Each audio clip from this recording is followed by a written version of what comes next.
Hi, this is David Comfort from Democracy Action Network. Here's what's actually wild. Over 750 current and former federal health workers have come together to accuse HHS Secretary Robert F. Kennedy Jr. of fueling a dangerous climate that led to harassment and even violence against government employees. Can you believe that? It's a stark reminder of how words can have real-world consequences. This isn't just about one individual. It reflects a broader pattern where misinformation and attacks on public health institutions are becoming alarmingly normalized.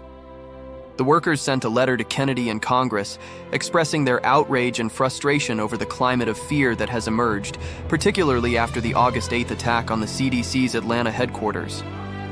They're not just pointing fingers, they're calling for action. They demand improvements in emergency procedures and a commitment from Kennedy to uphold the scientific integrity of the CDC, which is crucial for public trust. Ever notice how often we hear about DEI watch lists and other tactics aimed at undermining public health workers? This letter highlights the urgent need to remove harmful material that targets these professionals. It's not just about protecting individuals, it's about safeguarding our public health infrastructure. When officials like Kennedy spread misinformation about vaccines and public health, it doesn't just confuse the public, it endangers lives. What if I told you that the actions described in the letter, like questioning the safety of vaccines and ousting key advisory board members, are part of a larger strategy to dismantle trust in public health?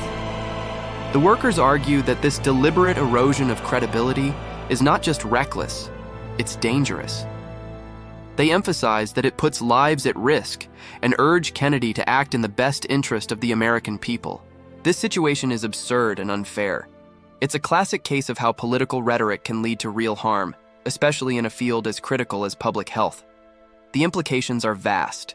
If we continue down this path, we risk not only the health of our communities, but also the very fabric of our democratic institutions that rely on trust and factual information. As we navigate these turbulent waters, let's remember that understanding these patterns is key to finding solutions. The big problems we face are puzzles worth solving together, and it's up to us to demand accountability and foster a climate where public health workers can do their jobs without fear of violence or harassment. Please like this video and subscribe to our channel. It would help out a lot. Peace.